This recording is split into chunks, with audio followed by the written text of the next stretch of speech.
kalau kita tengok sekarang ni, ya, Datuk Seri Ismail Sabri, MC MIC ada buat pengumuman lah itu, ya.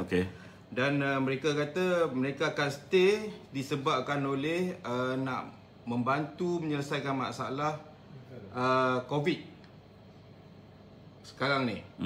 Okey, alasan itu alasan lah. Okey, tetapi kalau kita lihat doktor lantikan kontrak ni 400 orang dah berhenti daripada Januari sampai sekarang ni.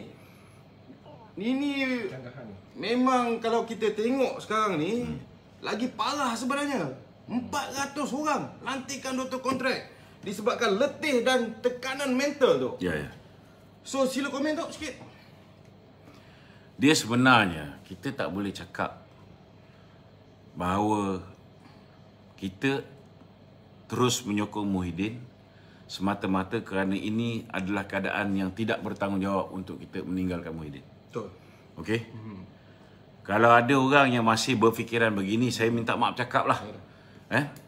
Orang itu seolah-olah tidak merasai denyut nadi rakyat di bawah. Segala kehancuran yang berlaku dalam negara ini ialah kerana kelemahan Muhyiddin. Kegagalan dia untuk mengatasi masalah COVID.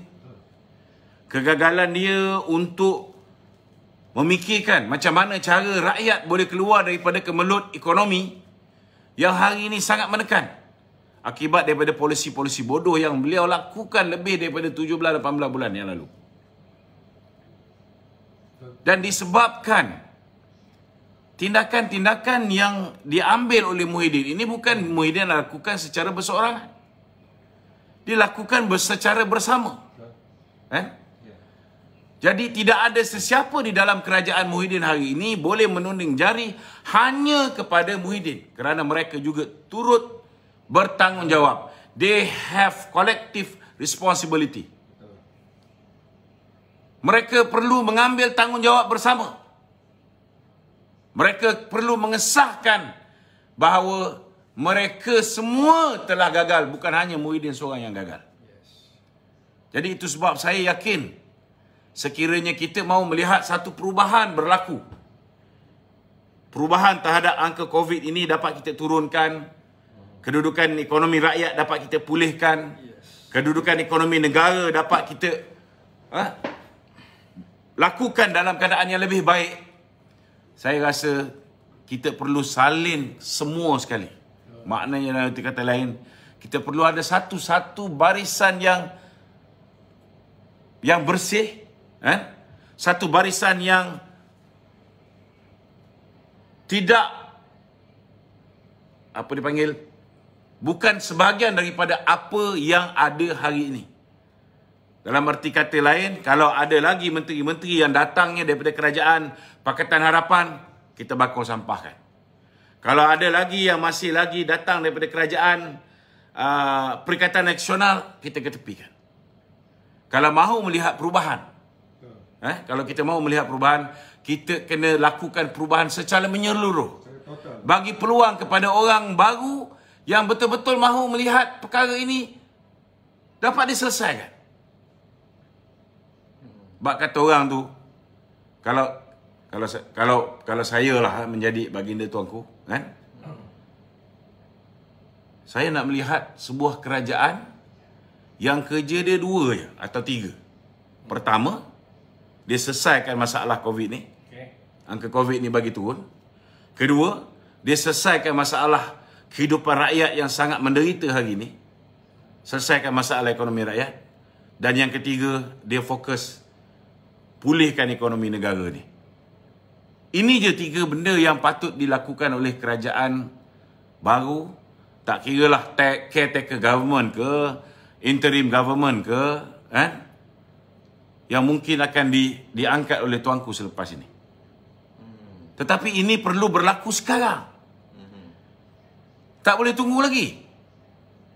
Tak boleh tunggu. Kita tak boleh harap kerajaan yang hari ini memberi dalih kata sekarang bukan the right time.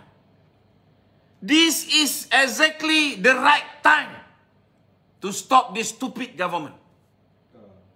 Kalau kau tak hentikan kerajaan bodoh ini hari ini, Kita biarkan dia terus memerintah sampai September.